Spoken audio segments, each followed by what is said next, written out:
Hello guys, स्वागत है आपका अपने क्लास प्रीता पहचान क्लासेस में। मैं प्रीता कुमारी झा आपका अभिनंदन करती हूँ। सर्वप्रथम आपको आने वाले कमिंग एग्ज़ाम के लिए ढेर सारी शुभकामनाएं। आपका एग्ज़ाम अब बहुत नज़दीक है, आपकी तैयारी भी ज़ोरों शोरों से चल रही होगी। मैं चाहती हूँ आपकी इस तैयारी में मैं आपकी सहायक बनूँ। तो आज की इस क्लास में मैं लेकर आई हूँ एक महत्वपूर्ण चर्चा 10th बिहार बोर्ड।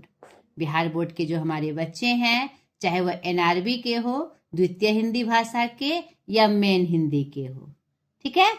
जो द्वितीय भारतीय भाषा हमारे उर्दू के बच्चों का होता है और मेन हिंदी हमारे जो हिंदी भाषी छात्र होते हैं उनका होता है। तो उनके लिए आज ये वीडियो है मेरा, जो उनके लिए बहुत सहायक होने वाला है, क्योंकि आपके सिलेबस से संबंधित जो भी चीज़ें हैं, जो की पॉइंट्स हैं, की पॉइंट्स मतलब कि जो प्रमुख बातें आपके आने वाले एग्जाम में पूछी जाएंगी, चाहे वह व्याकरण से संबंधित हो, चाहे वह आपके पाठ्य पुस्तक से संबंधित हो। जो भी पाठ्य पुस्तक आपके सिलेबस में चलती है आपके हिंदी सब्जेक्ट में, उन सबों की महत्वपूर्ण चर्चा आज हम करने वाले हैं। तो जो आपका द्वितीय भारतीय भाषा हिंदी है, उसमें हमारी पाठ्य पुस्तक चलती है किसलय भाग 3 उर्दू के बच्चों के लिए, यानी नन हिंदी के बच्चों के लिए, और मेन हिंदी में चलती है गोधुली भाग 2, ठीक है।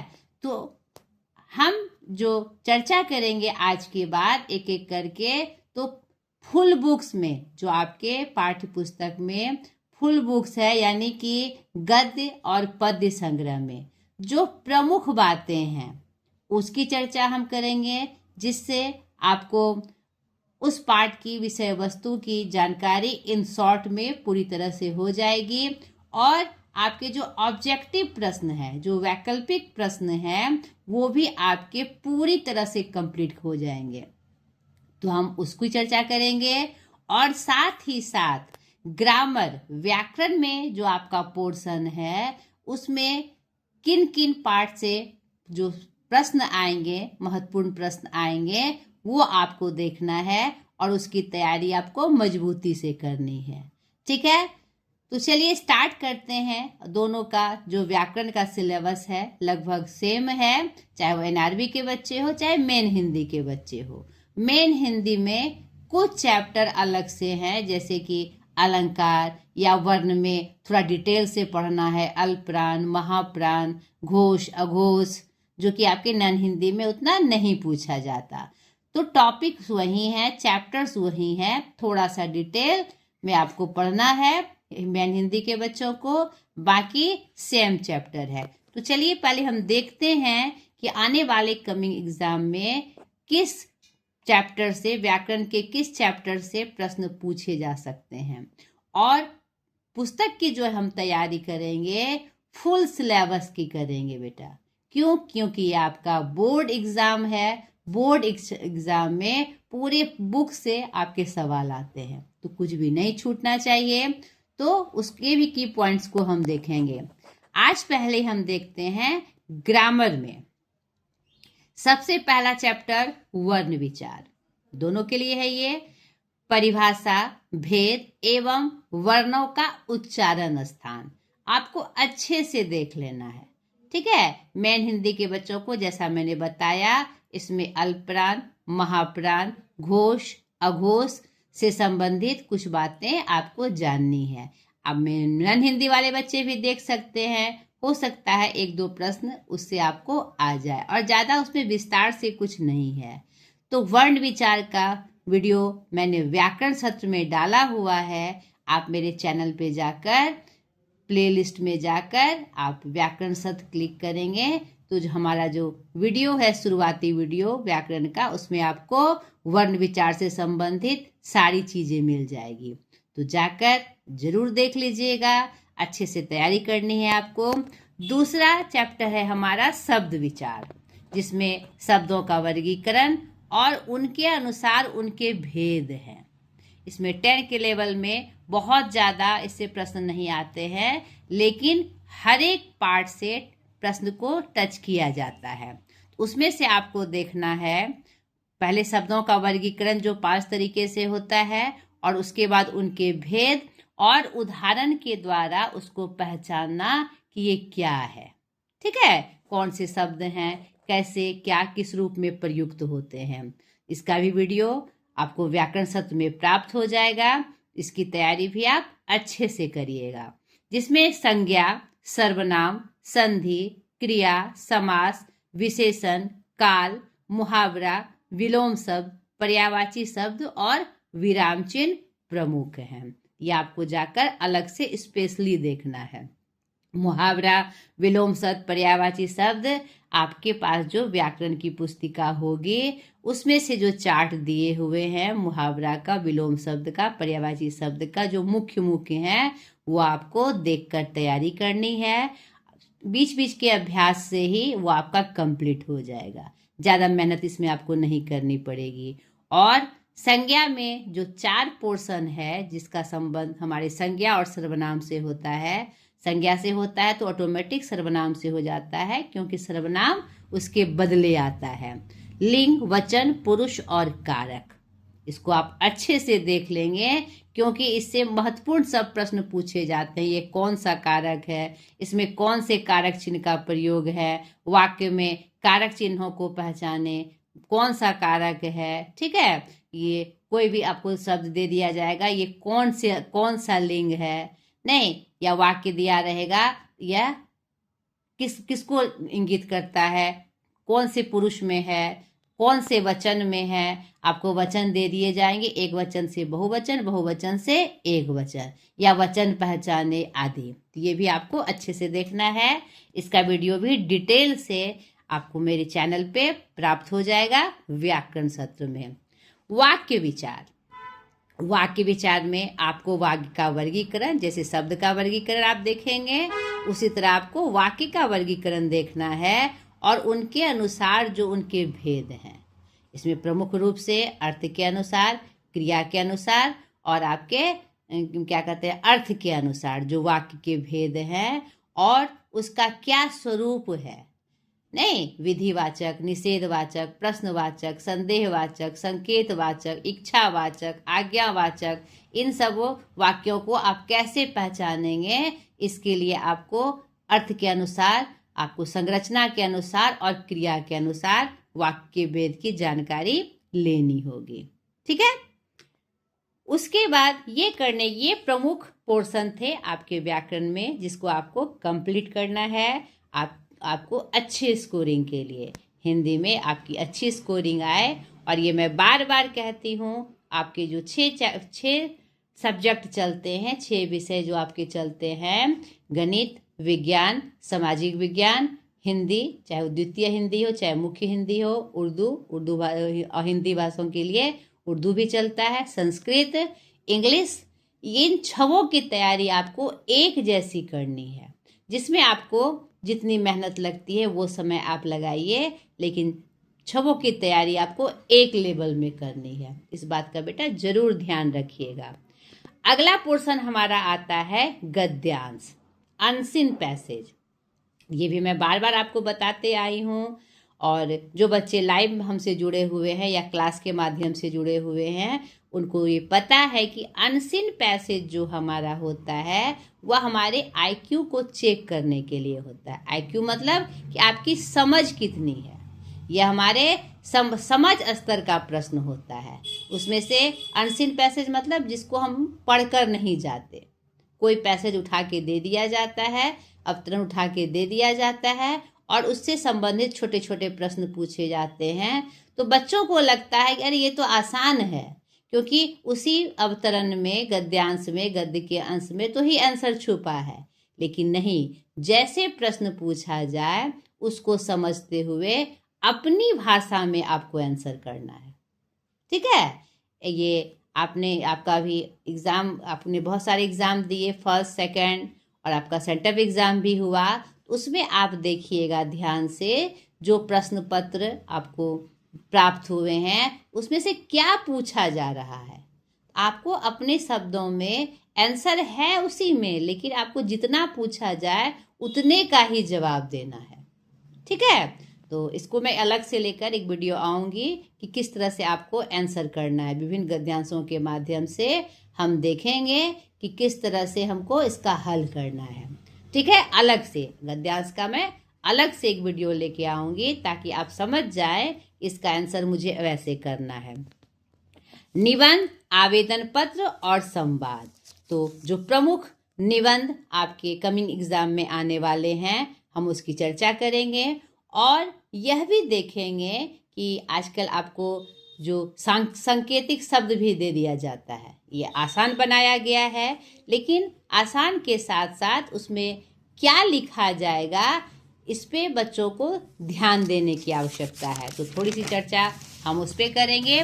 देखिए, ये कुछ प्रमुख निबंध हैं जो कि आपको एग्जाम के पर्पस से आपको अच्छे से तैयारी करनी है।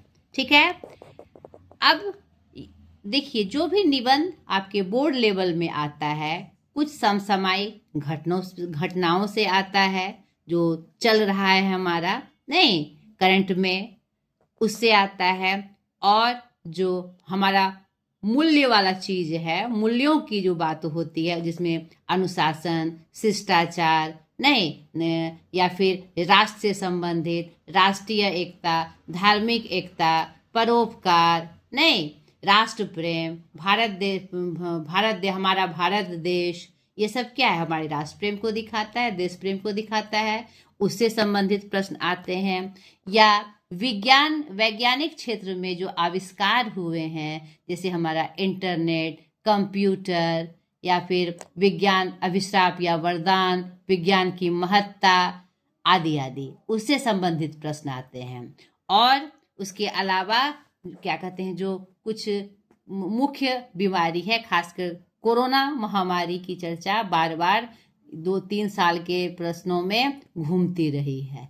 एक इसको भी आप जरूर तैयार कर लीजिएगा नहीं। और मूल्य से संबंधित हमारे परोपकार और कुछ हमारे जो सांकेतिक एकेडमिक स्वरूप होते हैं, जैसे पुस्तकालय, प्रिय खेल, नेता, लेखक, पर्व, इससे संबंधित भी आपके प्रश्न आते हैं। तो एक खेल, एक नेता, एक लेखक, एक पर्व की आपको तैयारी करनी। चलिए स्टार्टिंग से हम देख लेते हैं थोड़ा अच्छे से, और आप इसको बहुत गंभीरता से लीजिएगा बेटा। जैसे छात्र और अनुशासन आ जाए, समय की महत्ता आ जाए, आदर्श विद्यार्थी आ जाए, शिष्टाचार आ जाए, तो आपका मिला जुला एक ही स्वरूप होगा।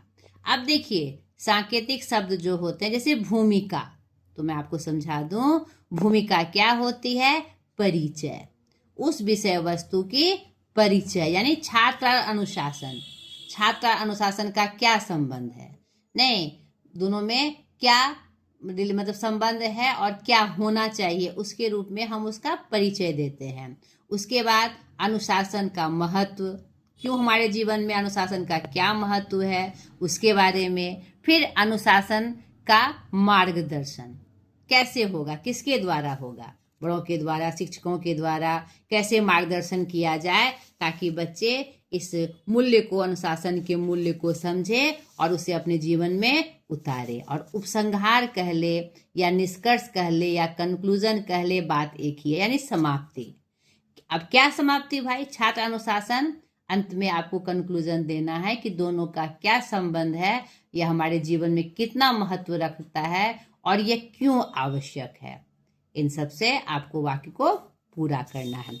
बढ़ती महंगाई की मार, सरकार के दावे, आम लोगों पर प्रभाव, उपसंहार, ठीक है। या भूमिका, मान लीजिए इसमें भूमिका यानी कि महंगाई क्या है उसके बारे में बताना। आज की महंगाई से जो हर चीजों के दाम बढ़ रहे हैं, उससे समाज पे क्या असर हो रहा है, सरकार इसको रोकने में क्या दावे कर रही है, या उसका क्या मतलब कि निकाल रही है, निदान क्या निकाल रही है, आम लोगों पर इसका क्या प्रभाव है। और उपसंहार यानी अगर महंगाई की मार ऐसी ही रही या महंगाई से समाज का स्वरूप कैसे बिगड़ रहा है, तो क्या होना चाहिए, कंट्रोल, नियंत्रण के रूप में क्या होना चाहिए, आपको उपसंहार यानी निष्कर्ष में लिखना है।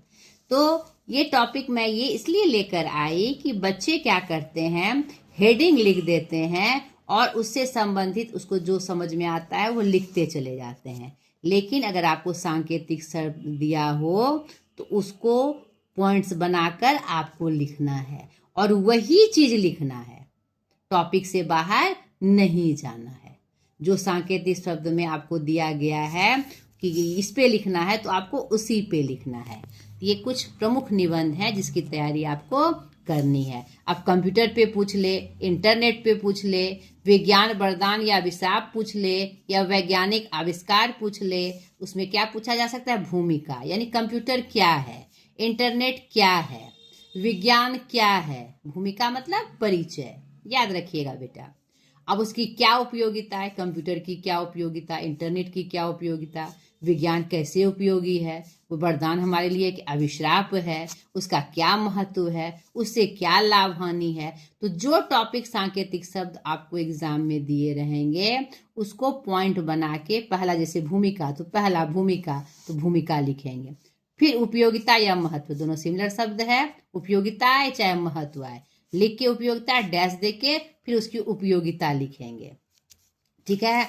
कोरोना महामारी जरूर तैयार कर लीजिएगा क्योंकि ये लगातार हमारे बोर्ड एग्जाम में 3-4 साल में घूमते रहा है। परोपकार क्या है, या कोई भी ऐसा मूल्य नहीं, परोपकार या कुछ भी ऐसा इस प्रश्न आए, ईमानदारी, परोपकार आदि, तो आपको ये हमारे मूल्य हैं, तो उसका क्या महत्व, उसकी भूमिका क्या होता है, परोपकार नहीं, ईमानदारी क्या होती है, उसका महत्व क्या है, उसकी आवश्यकता क्यों है हमारे जीवन में, और उसका कंक्लूजन कि परोपकार से हम काम करते हैं तो उसका क्या स्वरूप होता है, नहीं उसका क्या अंत में निष्कर्ष निकलता है, उससे हमें क्या फायदे होते हैं, आदि आदि।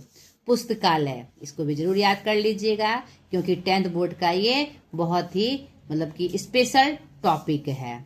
और ये प्रिय खेल, नेता, लेखक, पर्व, ये चारों का एक एक जो भी आपको पसंद हो उसे जरूर तैयार कर लीजिएगा।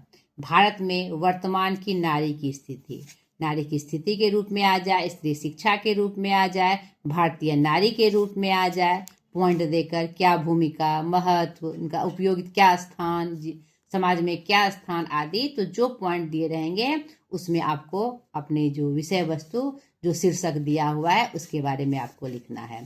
प्रदूषण, वृक्षारोपण जिसमें जल प्रदूषण, वायु प्रदूषण, ध्वनि प्रदूषण, प्रदूषणों का निदान, और अंतिम में कंक्लूजन कि प्रदूषण का स्वरूप क्या होता है और अगर इसका उपाय ना किया जाए तो क्या होगा, अंत में 3-4 लाइन में उसका अंत करना है। यह भी आपका बहुत ही महत्वपूर्ण टॉपिक है। भ्रष्टाचार, भ्रष्टाचार एक बहुत बड़ी समस्या है आज के समय की, इस पे भी आपको आ सकते हैं, उसके बारे में भी, भ्रष्टाचार क्या है, क्या कारण है जो भ्रष्टाचार फैल रहा है, उसका स्वरूप क्या है, इसके निवारण के क्या उपाय हैं, और अंत में उपसंहार या निष्कर्ष, क्या कंक्लूजन आप निकालते हैं भ्रष्टाचार से, क्या हो रहा है और इसका निदान नहीं किया जाएगा तो क्या होगा। और आपका एग्जाम फरवरी में पड़ता है, उससे पहले हम गणतंत्र दिवस मनाते हैं 26 जनवरी को, यह भी एक इम्पॉर्टेंट ये है, निबंध है, तो इसे भी आप जरूर तैयार कर लीजिएगा। ठीक है।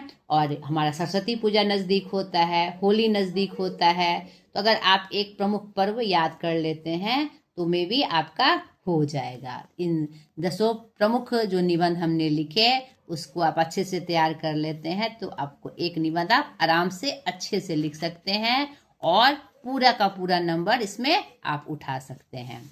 आगे देखिए, अब पत्र से संबंधित हम बात करेंगे, चाहे वो औपचारिक पत्र हो चाहे अनौपचारिक पत्र। औपचारिक पत्र हम विभागीय अपने जो अधिकारी होते हैं उसको लिखते हैं, और अनौपचारिक पत्र हम किसे लिखते हैं, रिश्तेदारों को और मित्रों को। उसमें क्या क्या पत्र आपको एग्जाम में आ सकते हैं उसको देखिए। आवेदन पत्र में आप जो विद्यार्थी हैं तो आप 2 स्वरूप को जीते हैं, एक विद्यार्थी और एक नागरिक। ठीक है, ध्यान से समझिए इस बात को। आप विद्यार्थी के रूप में भी जीवन जीते हैं और एक नागरिक के रूप में भी। तो आवेदन हम किस किस रूप में दे सकते हैं, विद्यार्थी के रूप में अपने प्रधानाध्यापक को, वर्ग शिक्षक को, नहीं द्वारा करके भी और सीधे भी। तो शुल्क माफी के लिए आवेदन, आवश्यक पत्र निर्गत करने के लिए आवेदन, विद्यालय में कुछ समस्याओं के निराकरण के लिए आवेदन, प्रमुख दिवसों पर विद्यालय में सांस्कृतिक कार्यक्रमों को मनाने के लिए आवेदन। ये प्रमुख 4 बिंदु हैं जिसमें आपको आवेदन पत्र लिखने के लिए आता है। और आज के जो आपका जो एग्जाम में जो प्रश्न पत्र आ रहे हैं, अभी का जो स्वरूप है, या तो आपको आवेदन पत्र पूछेगा या फिर अनौपचारिक पत्र में पिता को, मित्र को पत्र पूछेगा, और दूसरा पोर्शन अथवा में होगा आपका संवाद। ठीक है, तो आवेदन या पत्र कोई एक ही पूछेगा, लेकिन आपको दोनों की तैयारी अच्छे से आनी चाहिए ताकि आप उसको लिख सके, एकदम पूरे कॉन्फिडेंट के साथ लिख सके। शुल्क माफी के लिए आप गरीब छात्र हैं, नहीं कर सकते, तो शुल्क माफी के लिए अब इसमें जो आपका प्रारूप होगा आवेदन का, चाहे वह किसी भी अधिकारी को हो, नागरिक के रूप में, यहाँ पर नागरिक के रूप में देख लीजिए, मुखिया को, नगर निगम अधिकारी को, पुलिस अधीक्षक को, विधायक को, वार्ड मेंबर को आदि को, यानी एक नागरिक के रूप में जो आपके अधिकारी होते हैं उसको आवेदन करना। उसमें क्या क्या आते हैं, विभिन्न समस्याओं के लिए, जैसे पेयजल की व्यवस्था, सड़क या नाली का निर्माण, सामाजिक सुरक्षा, चोरी डकैती जो हो जाती है, जो असामाजिक तत्वों के द्वारा जो कुछ घटनाएं घटती है, उसके संदर्भ में आप लिख सकते हैं। पेयजल और सड़क निर्माण की व्यवस्था नगर निगम के अधिकारी को, मुखिया को, अपने ग्रामीण क्षेत्र के आपके उच्चाधिकारी होते हैं, उनको भी कुछ समस्याओं के लिए आप लिख सकते हैं। यहाँ पर एक बात बता दूं, आवेदन पत्र का जो प्रारूप होगा वह सेम टू सेम होगा, खाली अधिकारी के नाम और उनका पद बदल जाएगा, और विषय में जो दिया रहेगा वो विषय आपको लिखना है। ठीक है, देखिए कोई भी आवेदन हम लिखेंगे तो हमारा जो प्रारूप होगा ऐसे ही होगा। जैसे प्रधानाचार्य को लिख रहे हैं तो देखिए, सेवा में प्रधानाचार्य, जिस भी स्कूल के वो प्रधानाचार्य हैं उन पद का नाम, जहाँ वो स्थान है, और महोदय या महाशय करके संबोधन। ठीक है, सविनय निवेदन है कि या निवेदन है कि, पंक्ति से हम स्टार्ट करते हैं, फिर अपना परिचय देते हुए उसके बाद जो विषय वस्तु होती है उस पे हम चर्चा करते हैं। ठीक है, तो विषय यानी कि सारा जो आवेदन का प्रारूप होगा वह सेम होगा, खाली आपके जो अधिकारी होंगे उसका मतलब कि नाम और पद बदल जाएगा, और विषय जो आपको पत्र में दिए रहेंगे आवेदन में वो आपको लिखना है। ठीक है, क्लियर हो गया। अनौपचारिक पत्र में जो विषय वस्तु आपको आएंगे वह आएंगे मित्र को गर्मी छुट्टी साथ में बिताने के लिए, जन्म दिवस पर घर आने के लिए, या किसी विशेष यात्रा के बारे में, या परीक्षा की तैयारी के बारे में। और पिताजी को जो पत्र आते हैं मेनली बोर्ड एग्जाम में, पुस्तक मंगाने के लिए, एक विद्यार्थी के रूप में हम क्या करते हैं, पुस्तक लेने के लिए, साइकिल लेने के लिए, घड़ी लेने के लिए, परीक्षा की तैयारी के लिए नहीं, या मान लीजिए मित्र को आता है तो मित्र में लिखेंगे परीक्षा की तैयारी, पिताजी को आएगा तो पिताजी को लिखेंगे। कभी कभी छोटे भाई के लिए भी आता है तो वह उसका भी प्रारूप, खाली आपके नाम बदल जाएंगे, संबोधन का नाम नहीं। आप मित्र को, छोटे भाई को प्रिय करके लिखते हैं, प्रिय मित्र या प्रिय भाई नमस्ते, या भाई को, छोटे भाई को शुभाशीष, और पिता को लिखते हैं तो सादर प्रणाम। पूज्य पिताजी या पूज्य माताजी अगर आया तो माताजी या सादर प्रणाम।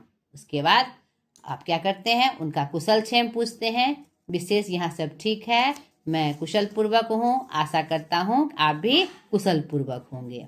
इन सुंदर वाक्यों से हम अपने रिश्तेदारों को जो पत्र लिखते हैं उसकी शुरुआत करते हैं। मित्र में भी मैं कुशल पूर्वक हूँ, आशा करता हूँ कि तुम भी कुशल पूर्वक होगे। यह हिंदी की गरिमा है, नहीं कि कुछ भी बातों को हम लिखे तो सम्मान सूचक वाक्यों का हम प्रयोग करते हैं। ये हमारे अनौपचारिक पत्र हुए। अब संवाद से संबंधित जो विषय वस्तु आती है वह मुख्यतः आती है दो मित्रों के बीच या छात्रों के बीच, दो छात्रों के बीच नाम दे दिया जाएगा, या सीधे सीधे दो छात्रों के बीच कहा जाएगा। उसके जो टॉपिक होते हैं, बढ़ती महंगाई के बारे में, बढ़ती जनसंख्या के बारे में, परीक्षा की तैयारी के बारे में, किसी यात्रा की योजना के बारे में। ठीक है, यही प्रमुख कुछ बिंदुएं होती है। तो संवाद का क्या स्वरूप होगा? आपको सुंदर सुंदर वाक्यों में, छोटे छोटे वाक्यों में जो विषय वस्तु होगी, यहाँ पर आपको हिंट कर दे, जैसे कि आपको है बढ़ती महंगाई के बारे में। नहीं तो दो छात्र जब बातें करेंगे, चाहे दो नागरिक ही बात करेगा, तो वो तो दिया रहेगा विषय वस्तु, किसके बीच संवाद है।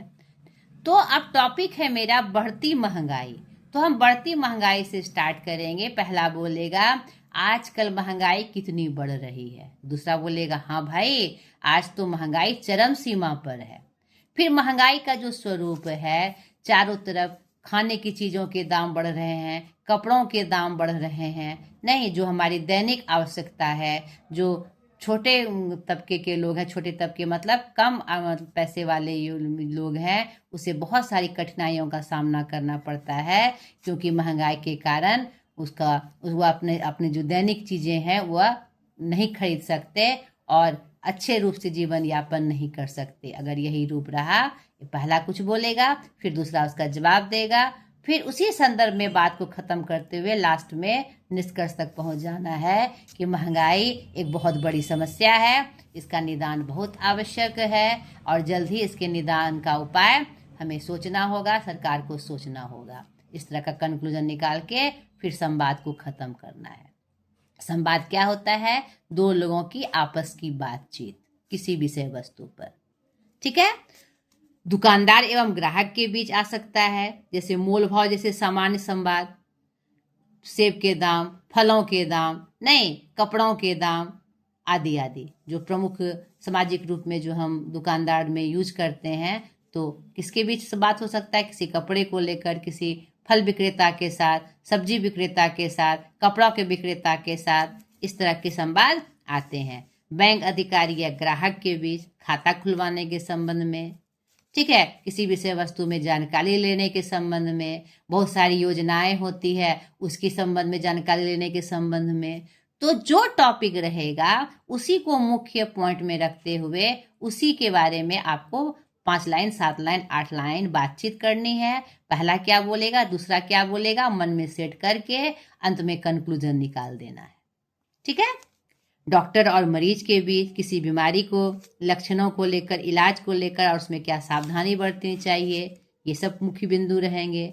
दो नागरिकों के बीच सामाजिक घटना को लेकर, कोई घटना घट जाए, नहीं या फिर अन्य कोई भी मुद्दा हो सकता है, महंगाई, बेरोजगारी, नहीं समसामयिक समस्या, घरों की स्थिति, स्त्री शिक्षा आदि, कोई भी बातचीत का मुद्दा हो सकता है। तो ये आपके संवाद हुए। आशा करती हूँ ये आपके लिए, ये जो प्रमुख पॉइंट्स हमने बताए, ये आपके लिए बहुत इम्पोर्टेंट रहे होंगे। अगले वीडियो में आपकी परीक्षा की तैयारी को ध्यान में रखते हुए जो आपकी पाठ्य पुस्तक है आपके सिलेबस में, जो वो द्वितीय हिंदी भाषा के रूप में एनआरबी के बच्चों का और मेन हिंदी के बच्चों का, तो दोनों का अलग अलग, दोनों पुस्तक के अलग अलग जो की पॉइंट्स होंगे हर चैप्टर के, वो मैं लेकर आऊँगी अलग अलग। तो दोनों हिंदी के बच्चे आप अलग अलग, मैं प्ले लिस्ट में भी डाल दूँगी, किसलय भाग 3 में हिंदी बच्चों के लिए और गोधुली भाग 2 में मेन हिंदी के बच्चों के लिए, उनके पाठ्य पुस्तक की जो की पॉइंट्स हैं, जो मुख्य बिंदुएं हैं हर चैप्टर का। तो आगे के वीडियो में से ज़रूर देखिएगा। और भी किसी प्रकार की समस्या हो हिंदी से संबंधित, आपको एग्ज़ाम की तैयारी में, या कुछ चैप्टर्स या कुछ भी हो, और या कुछ भी बातें हो आपको एग्ज़ाम की तैयारी के लिए, तो आप मुझे कमेंट कर सकते हैं। मैं उसे ध्यान में रखते हुए आपकी समस्या का निदान करूंगी, निश्चित रूप से करूंगी। चलिए, अंत में भी ढेर सारी शुभकामनाएं। अच्छे से परीक्षा की तैयारी करिए और अच्छे नंबर को लाकर अपने परिवार का, अपने देश का, माता पिता का नाम रोशन करिए। चलिए बाय, आज तक के लिए इतना ही।